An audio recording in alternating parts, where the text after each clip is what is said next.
সালাম আলাইকুম। সুফিয়া রান্নাঘরে আপনাদের সবাইকে স্বাগতম। আজ নতুন একটা রেসিপি নিয়ে আসলাম আপনাদের মাঝে। শুধুমাত্র আপনাদের ঘরে প্রতিদিন যে আমরা রুটি খাই আটা দিয়ে, সেই আটা বা ময়দা দিয়ে এত সুন্দর করে ফুলের মতন পাপড় তৈরি করে নিতে পারবেন।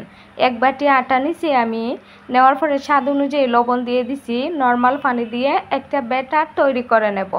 আর ব্যাটারটা কিভাবে তৈরি করে নেব যাতে কোনো দানা দানা ভাব না থাকে, সেভাবে ব্যাটারটাকে তৈরি করে নেবেন।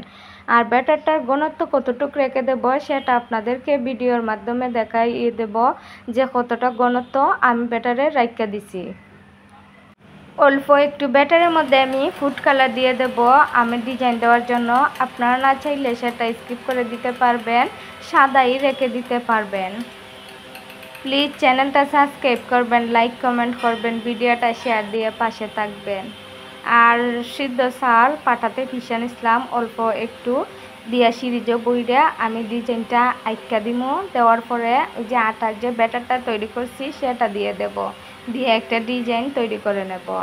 আর কাগজের মধ্যে একটা ডিজাইন আইকা নিছি সহজের জন্য। আপনাদের যদি ডিজাইনটা ভালো না লাগে আপনারা অন্য আরেকটা ডিজাইন দিয়ে দিতে পারেন।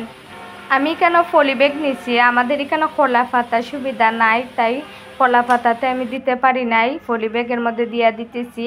আপনারা চাইলে কিন্তু কলা পাতাতেও দিয়ে দিতে পারেন। আর পলি ব্যাগের মধ্যে অবশ্যই তেল মাখিয়ে নেবেন, না হলে পাপে দিলে একটু উঠতে সমস্যা হবে আর ঝামেলা হবে। আমি দুইটা পাপড় তৈরি করে আপনাদেরকে দেখিয়ে দিতেছি কতটা সহজে কিন্তু আপনারা এই পাপড়টা ফুলের মতো পাপড়টা তৈরি করে নিতে পারবেন। জানেন না আটা ময়দা দিয়ে কি কখনো এত সুন্দর করে ফুলের মতো পাপড় তৈরি করেছেন?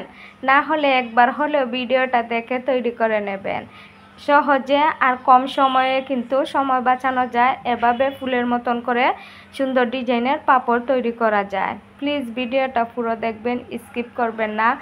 আপনারা যদি পুরো ভিডিও দেখেন তাহলে আমরা আরেকটা নতুন ভিডিও করার উৎসাহ পাই আর সাহস যোগায় মনের ভিতরে। মাধবপুর গ্রামে ভাঙা বটগাছের নিচে প্রায় প্রতিদিন বিকেলে বসত রাহুল। এক সময় এই জায়গাটা ছিল তার আর মাহিরার দেখা করার জায়গা। পিছনে ধানক্ষেত, পাশে পাখির ডাক আর সামনে তাদের স্বপ্ন। মাহিরা ছিল সাহসী মেয়ে, গরিবের ঘরের হলেও বই পড়তে ভালোবাসত। রাহুলের মতো গ্রামের ছেলেকে সে ভালোবাসত মনে প্রাণে। দুজনের স্বপ্ন ছিল শহরে গিয়ে একসাথে কিছু করবে, একটা ছোট্ট লাইব্রেরি খুলবে, হয়তো কোনো দিনই একটা ছোট্ট বাড়ি। কিন্তু স্বপ্নের থেকেও বাস্তব বড় কঠিন। একদিন রাহুল শহরে গেল চাকরির খুঁজে, প্রতিশ্রুতি দিয়ে গেল তুই অপেক্ষা কর, ফিরব শুধু তোর জন্য। মাহিরা অপেক্ষা করলো, প্রথমে প্রতিদিন, পরে প্রতি সপ্তাহে চিঠি আসতো। আস্তে আস্তে কমে গেল, ফোনও বন্ধ থাকতো অনেক সময়।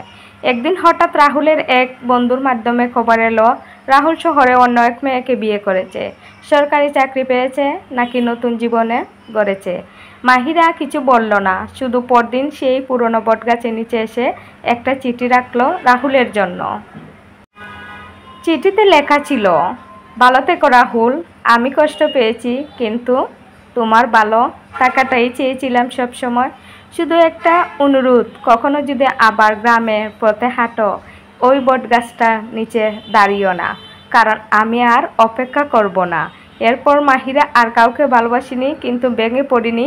সে আজ গ্রামের স্কুলে শিক্ষকতা করে, মেয়েদের নিজের মতন শক্ত করে গড়ে তুলতে শেখায়।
চুলার মধ্যে আগুন দিয়ে পাতিল বসাই নিছি, পাতিলের মধ্যে পানি দিয়ে দিছি, পানিতে বলক চলে আসলে আমি আমার পাঁপড়টা দিয়ে দিছি। দিয়ে দেওয়ার 2-3 সেকেন্ড পরেই আমার পাঁপড়টা সিদ্ধ হয়ে যাবে। তেমন একটা বেশি সময় লাগে না, কম সময়ের মধ্যেই পাঁপড়টা সিদ্ধ হয়ে যায়।